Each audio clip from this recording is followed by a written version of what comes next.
Hello, hello, hello. Hooligan Soccer Podcast coming at you once again with myself, Gary Stryker, and as always, Madonna impersonating Qooligan. Oh, no, please.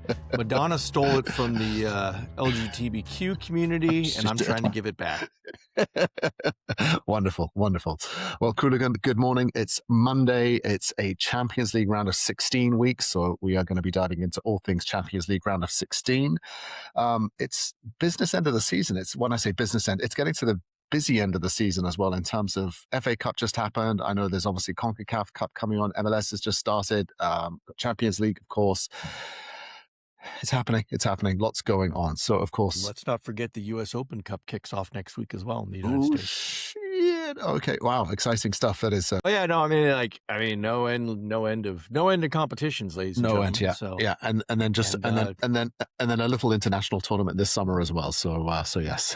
Exactly. So all I can recommend is continue to listen, like, follow, subscribe, and go out to hooligan-soccer.com where we're going to have lots of words and notes and some incredible insight on not everything, because we're only human, but we do as much as we can.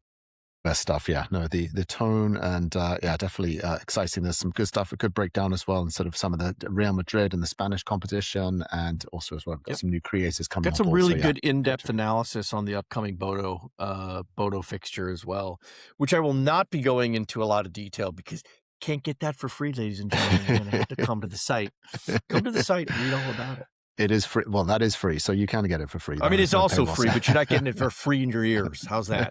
You're going to have it free in your eyes. Wow, we'll be discussing Bodo for sure, because we are all rapidly falling. We're discussing Bodo. Yeah. I'm just not going into the depths of the tactical analysis that our scribe has done. All right. Yeah. Okay. Well, let's get into it. So we've got 2 days of games, obviously on Tuesday and Wednesday. Seems to be the format and the structure is obviously there is an early game and then the usual sort of 3 p.m. Eastern games for the Champions League. Maximize the profit, baby. Yeah. That's it. That's why we all keep coming back, because we love it so much. Let's the pundits go and do a little thing. Although I've noticed the CBS show doesn't handle the early game. They just kind of. They just foisted off. They just come in for their 3 hour. They just come in for their 3 hour stint, and they foisted off to my favorite pundit, Nico Cantor and Nigel Riaco. If he's even there, he's been on the road now. He's moving up in the world. He's getting like on location gigs. Best place for him. No longer stuck in the studio watching multiple screens trying to figure out what's going on. But as much as I give shit about how I find him annoying and frustrating, he is very talented. He is very good at what he does, and he does pull that Galazzo show together very, very well. He really does. So yeah. Anyway, okay, let's start off over in Turkey, over in Eurasia. Galatasaray are hosting Liverpool. Let's be fair, it's still in Europe. Yeah, it's on the European side of Constantinople, so that's fine. Right? Yeah, we're gonna. It's a meeting of the two worlds. Yeah, Istanbul for Galatasaray are hosting Liverpool. Excuse me, of course, Istanbul. Man, look at me going going back at least a century.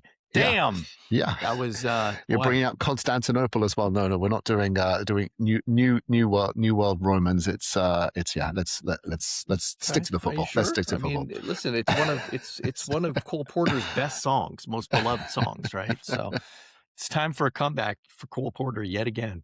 Well, we really are showing our age here if we're dropping Cole Porter references as well. But let's stick to. I like to the prefer it. We are expressing our quality and the depth of our knowledge. But like a fine red wine. But there we go.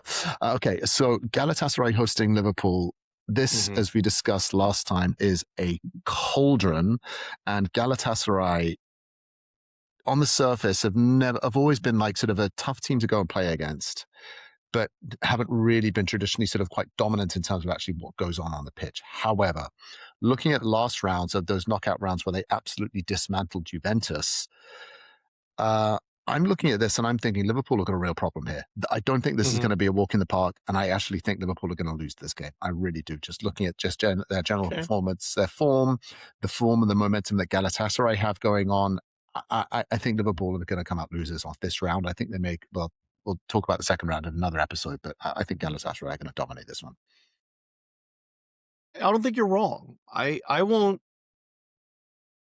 argue that very stringently, because they were surprising against Juve.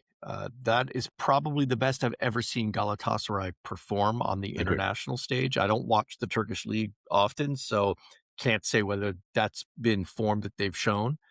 But Juve is not as strong as they used to be. They're not. This is not the strongest iteration of the Juventus team that we've ever seen. But that does not excuse them from, allowing Galatasaray to essentially bully them around, to bully them throughout the side. Now, that second fixture, Juve made a run of it. Fine. And I think that I'm looking at that second fixture as an example of why Galatasaray might not win, because they're not always the most disciplined side. True, at home, they have that crowd advantage, which I'm not saying it sways the referee, but, whatever it is, Galatasaray has a good chance there. But Liverpool, Alisson's not playing. I just read a report that Alisson is not available. Either, because of, I don't know if it's injury. I just saw a headline, but it's from a reputable source, so I do trust it. Now, is that a big deal? Maybe. But Mamashvili's a pretty damn good goalkeeper in his own right. So I don't think that's going to be a deciding factor. No Liverpool players that I know of outside of Isak are suffering any long-term injury. So, we're talking a full squad. Yeah. And I think Slot is going to play this one a little bit conservatively, only because he knows he's got a second leg at home at Anfield that he can rely on. He doesn't want to let it get away from him, but at the same time, he doesn't want to go all out and risk something happening to any of his stars. So you say they could lose? Yes, they could lose. I'd say it's more than likely a draw. I think they're content leaving Istanbul with a draw, and some really nice, spices from the big market. From the bazaar, from the Grand Bazaar, the gigantic Grand Bazaar, in Istanbul. Okay, well, it's a long way to travel as well, all the way there from obviously the UK, from Liverpool, flying direct into Turkey. So it will be a tough game, that's for sure. Ironically, not as long as the flight between Vancouver and Miami. It's actually significantly longer. We're from LA to Boston. Yeah, basically that's across country in the US here. It's 6 hours. It's a 3-hour jaunt to Istanbul. It ain't that bad. Actually, less than that. Try like 2 hours and 2:20. Depends on how you're flying, but either way. Well, and they're flying from Liverpool. You gotta, there's all that dead airspace over central England, which is so dangerous. You have to route around. And it depends if they're flying private or EasyJet as well, and whether they're going to get delayed or not as well. That's another matter as well. You know that they're not. They're not doing that ultra cheap.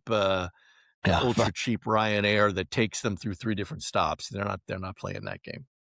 Okay. Yeah.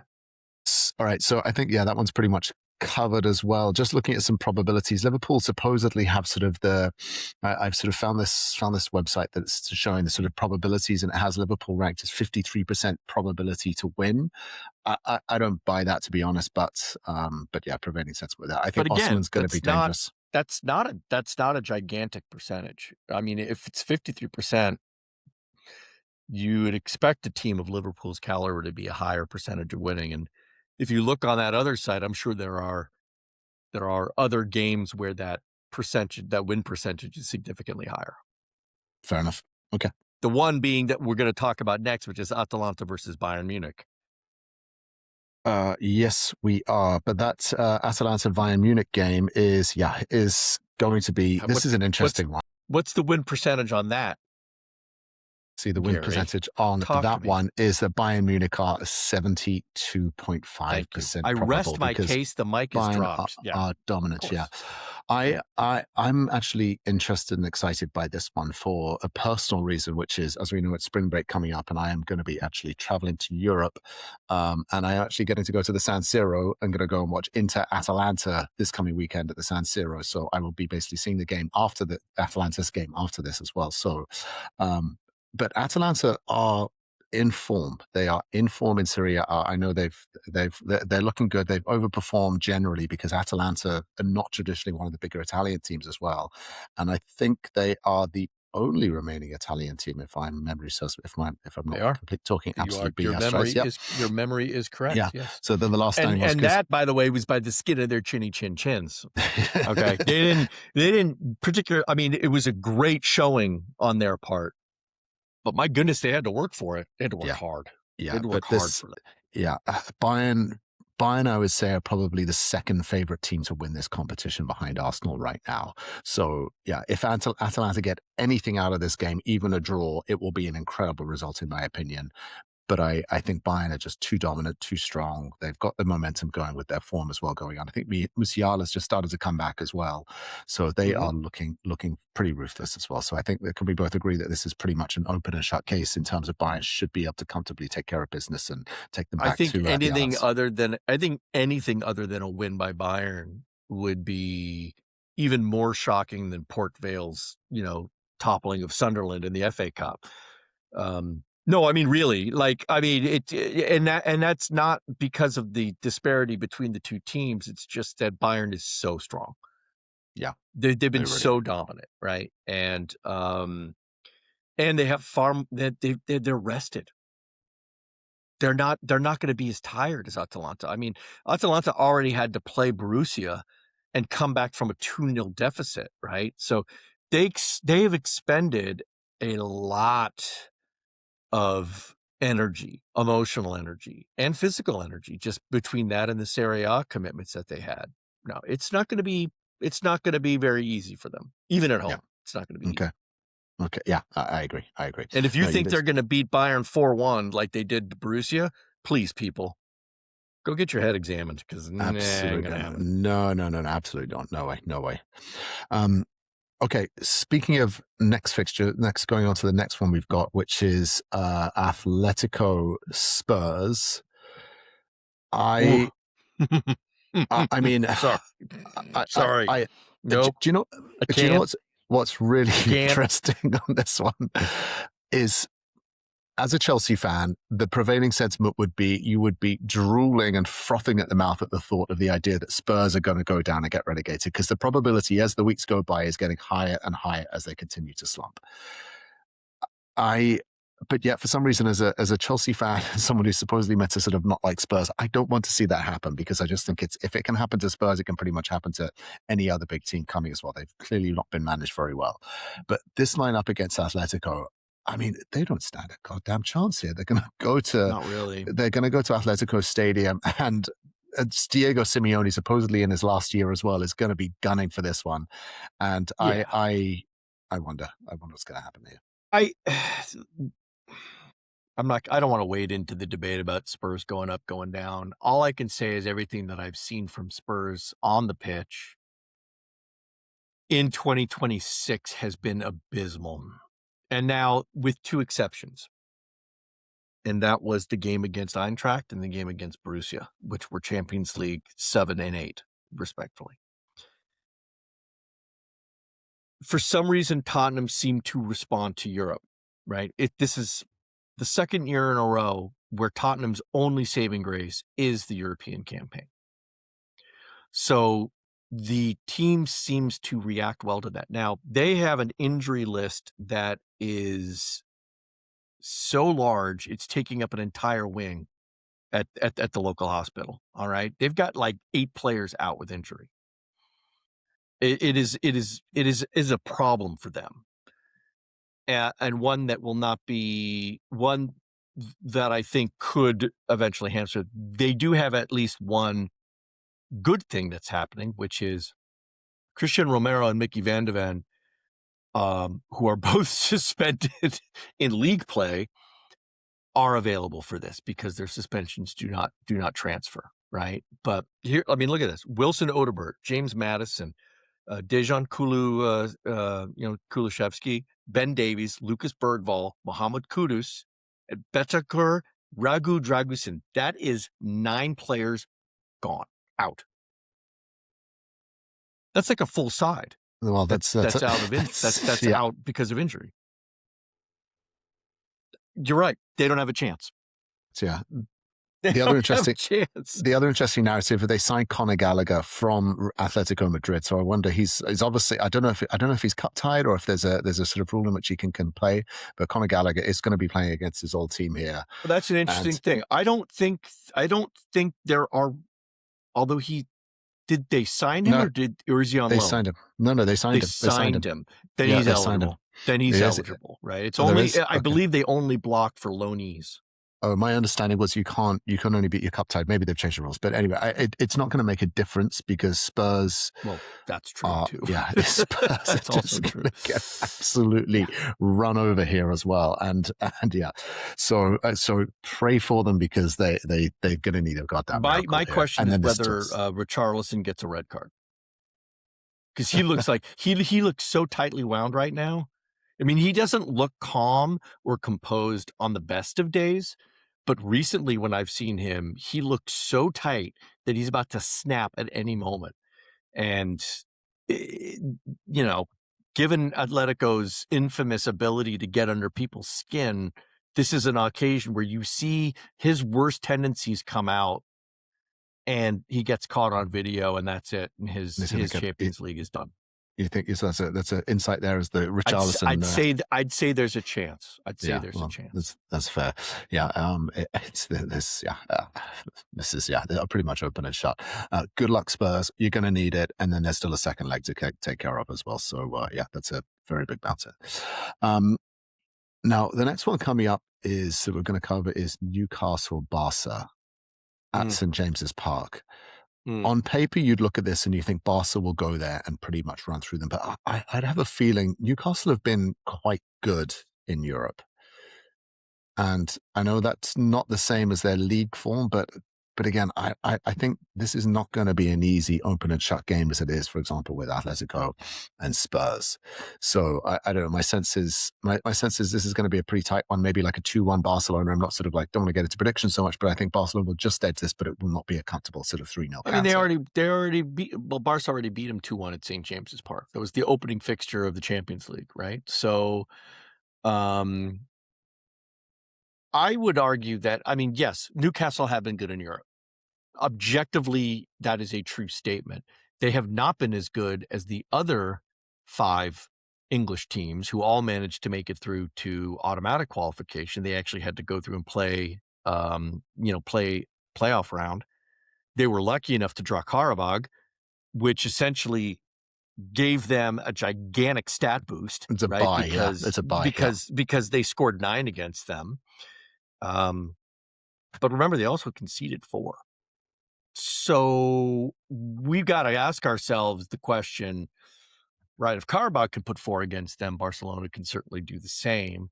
And Yamal, Lewandowski, and Rafinha do, yeah, exactly. Yeah, and listen, I don't think St. James is the easiest place in the world to play either. The Newcastle fans, they go there, they're loud, they're proud, good, they should be. And they won't stop for the entire game, right? Unless Barcelona manages to put like 4 up in the first half. Yeah. But I don't think that's going to happen. I think Barcelona, they have not had the smoothest season for them. Sure, they're sitting on top of, La Liga, but by 1 point. And mostly due to Real's inability to be clinical, right? It is in their best interests to just go there, be efficient, get the job done, right? Put in minimal effort as they can, but try to get that maximum result. That is exactly, I think, how Flick is going to play this. He's going to use his substitutions wisely. If he gets advantages, you're going to see some other players come on quickly, right? Or you're going to see Lewandowski come on at the tail end. Not necessarily have to play 60, but he might play 30. There's a lot of different strategies that he can employ. He's got so many different weapons. in the arsenal that he can just sort of go, sure, let's try it this way, or let's try it that way, or, and there's only 4 players injured for Barcelona. Fortunately, one of them is Frankie de Jong, who was really critical in their first game. He's out, but yeah, it should be an easy one. But full strength front three of Levandowski and Rafinha. Those guys are already in. I don't think he starts with that 3 up. I think one of them sits on the bench and comes in as a super sub later on. That's my thought. But all right, yeah. I mean, they had a sort of pretty decent result last weekend against Athletic Club as well. I think who score was that? Yamal scored as well. I saw the highlights. It was a real banger. Yeah, really good clip. Really good goal on that one. Okay, yeah. You expect Barcelona should go through. Okay, so that covers all of Tuesday's games. Then if we go and look through to Wednesday's fixtures, early fixture, Bayer Leverkusen against Arsenal. Prevailing sentiment would be that Arsenal should go and take care of business here. Yeah. You'd expect this. Yeah. Arsenal. Yeah. Listen, here's my thought on Arsenal, and it's not so much on this fixture, but in general, Arsenal have at times whenever they go into these matches where you think they're going to dominate, they don't. But guess what? They also win. So this is the season where you don't care if Arsenal outguns the opposition in the sense that they just come in and stomp on them. That's not the Arsenal you're looking for. The Arsenal that you want right now is the team that comes in, might not play the greatest of games, but still walks away with 3 points, their heads high, and saluting the crowd.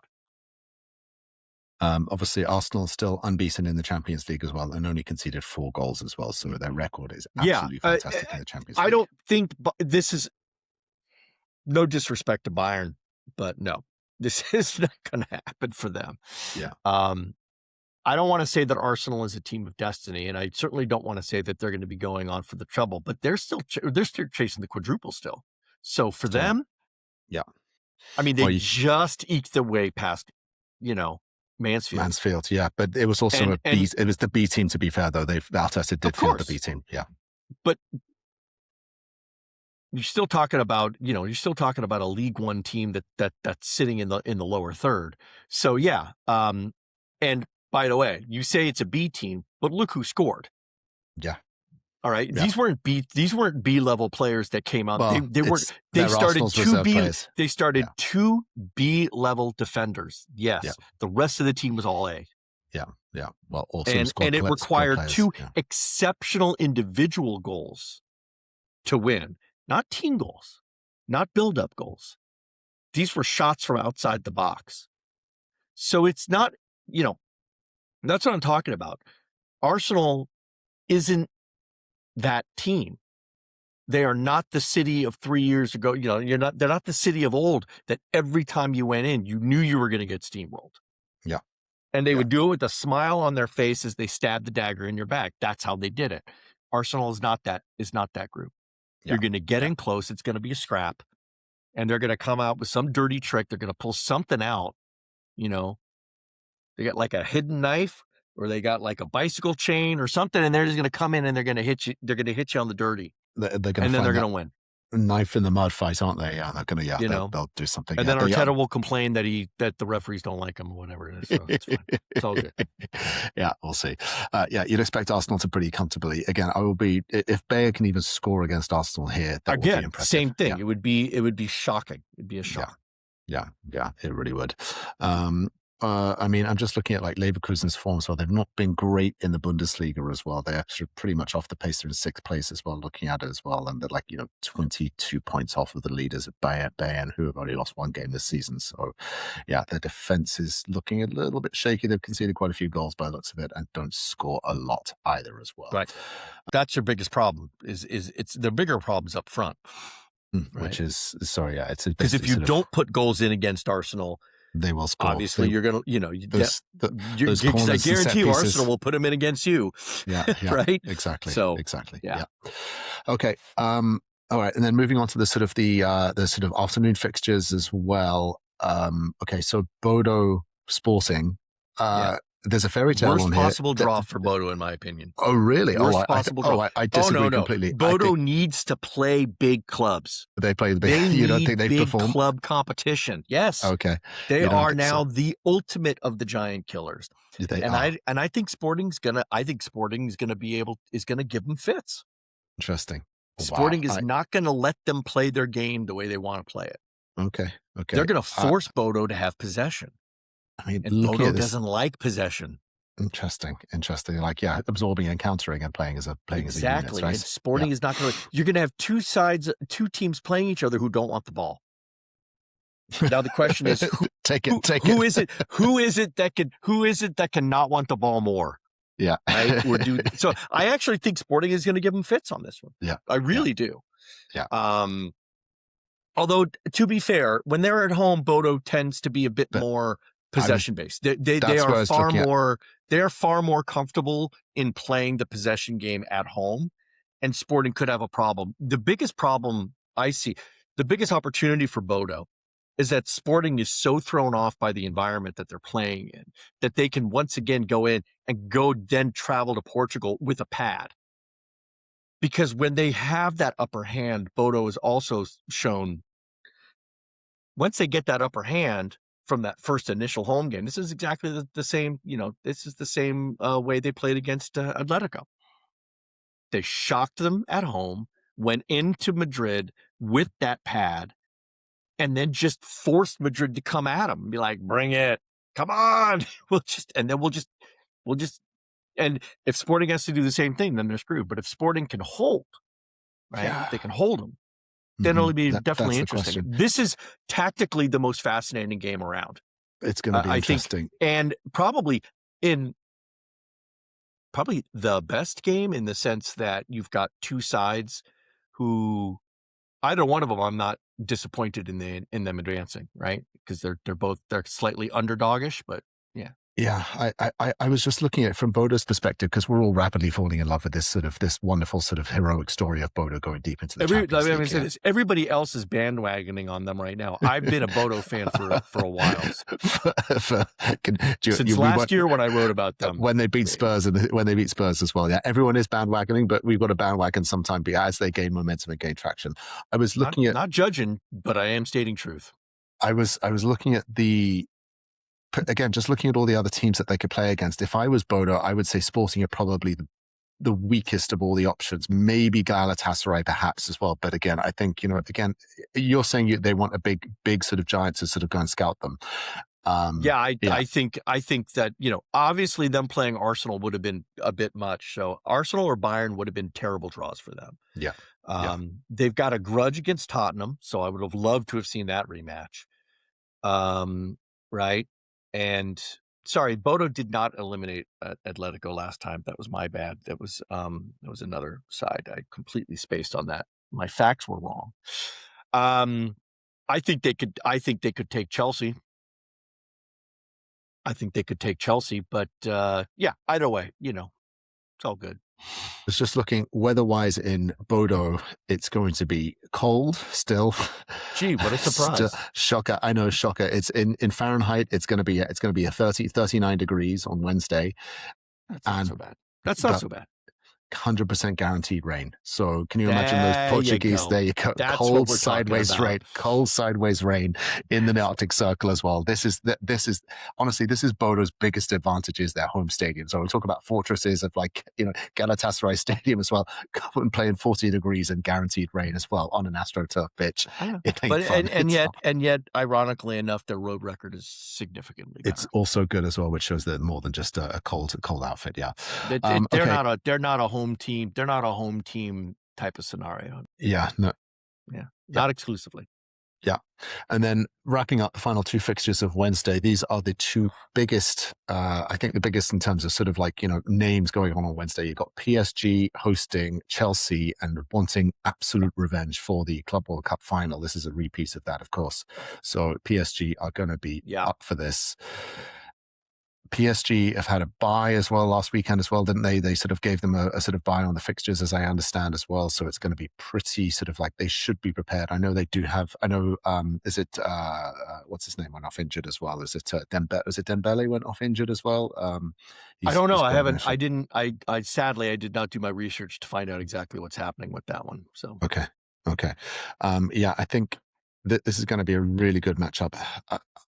From a Chelsea perspective, I don't know what Chelsea are going to get, right? You're either going to get the sort of the Aston Villa Chelsea, where they just go and absolutely dominate them and sort of, really do sort of press and hit them on the counter and have many chances, or are you going to get the Wrexham Chelsea, where all of a sudden they look very easy to get at and just to run through and going to start conceding easy, soft goals that as they did against Wrexham. And the way PSG are going, again, I had exactly the same sentiment going into the Club World Cup final, which is PSG are going to absolutely run over Chelsea here. Hopefully Liam Rossini's got some tactical sort of aces up his sleeve here, because this French PSG team is just absolutely stacked and look fantastic up front. They really do. I think this is I think PSG, as you mentioned, revenge. I think that's right. And I do think also that Luis Enrique is savvy enough to recognize that revenge is best eaten over two courses. Because this is not about going in one game winner take all. This is a long-term thing, and he will absolutely be like, let's do this twice. Right? Let's stay calm, let's stay composed. Let's just get the business done twice and move on to the next round. And at the whistle on the second game, then we can throw our hands up and be like, right, we did it. Good. That's good it. on us. Yeah. PSG, I'm just looking at sort of their previous fixtures as well. I mean, just looking at it, they did lose admittedly to Monaco in their last home game, on their last league game as well, which was this past weekend, I believe. Yeah, they lost 3-1 as well. Barcola, Doué. So it was interesting. Dembele was on the bench, so he is going to be okay. So yeah, they're going to be fully stacked, and they're going to be coming for them as well. This is going to be a good game, but yeah, as a Chelsea fan, I don't have much hope here.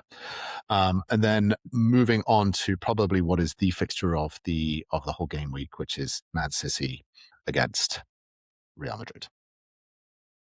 Yeah, yawn. In my opinion, I think they play each other all the time. This is the third most common European fixture between clubs ever. They keep meeting up against each other. They just keep meeting up against each other. And this is the 5th year in a row where they've appeared in the round of 16 against each other. Okay. So yeah. Does that mean it's going to be any less of a great game? No, these guys always deliver. Okay.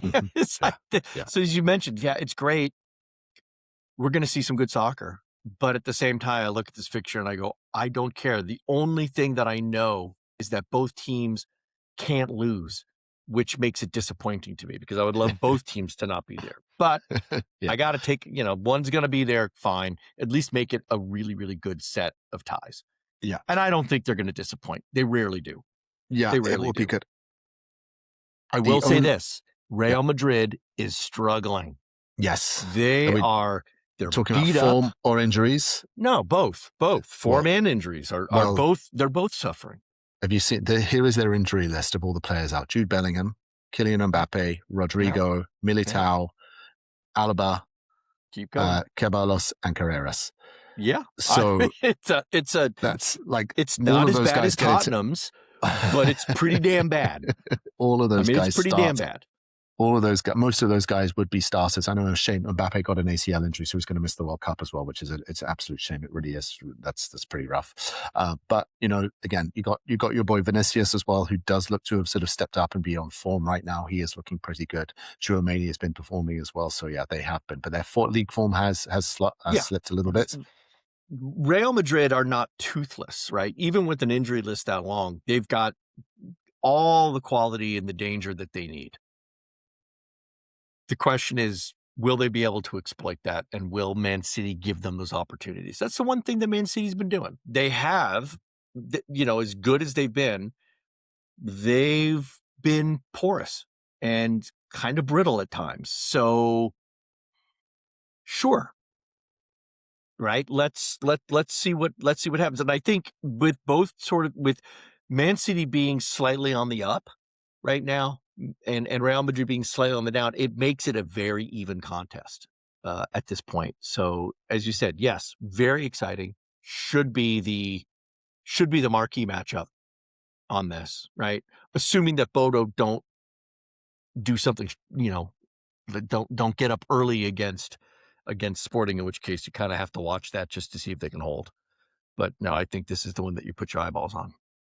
One thing that does jump out at me as well, just looking at Man City, is we can talk about their defensive frailties and how they're brittle and all those things, which are true. I'm just trying to think the last time I saw Erling Haaland scored a goal. And it feels like it's been quite some time. He's streaky, but he's streaky. That's the whole thing. Haaland is either putting in two a game over 5 games, or he's on a long spell, not doing it. The good thing is you've got, for Man City, you don't need Erling Haaland anymore because you've got Semenyo. Yeah, who's picking up the slack, who has been just ripping it up. What a signing for them. We always knew Semenyo had that quality. But, but in a team like Man City, he can really shine. Yeah. Tomorrow. Incidentally, he scored against Liverpool at the beginning of February. It's been about a month since he scored his last goal. Now, admittedly, they've only had a couple of games since then as well. So, but yeah, he does seem to have gone off the boil a little bit as well. But he has some scary statistic. He's got more goals than games in the Champions League as well. He really does pull it up. And he does. That does it. He's still the top scorer in the Champions League. Yeah. So there we go there. I think this is going to be a really good game. I suspect Man City might just have enough as well. Real Madrid, just for their form, their injuries as well, it might be a little bit short. Excuse me, I completely screwed that up. He does not have the top. That's Kylian Mbappe is the top scorer in the Champions League. Yeah, well, not anymore. Now that he's injured now for the rest of the season, he won't. And I'm putting an asterisk next to Anthony Gordon because it was Karabakh. He got all those goals. He got 4. Didn't he got 4? Yeah, this is he how got they 4 do it, against Karabakh. It's kind of they sort of handed him a ticket there. So Haaland is second. He's joint third with Harry Kane. Yeah. So he's joint third with Harry Kane. So that was my bad. I confused my Premier League with my Champions League, and it is a regrettable error. Wonderful. Well, no worries. Well, I'm glad you caught the mistake and rectified it. Okay, well, Qooligan, that brings us up on time. Fantastic. Another episode in the can. Beautiful, as always. Hooligan-soccer.com. Go and check us out. We will be back later on. Thank you very much. Peace.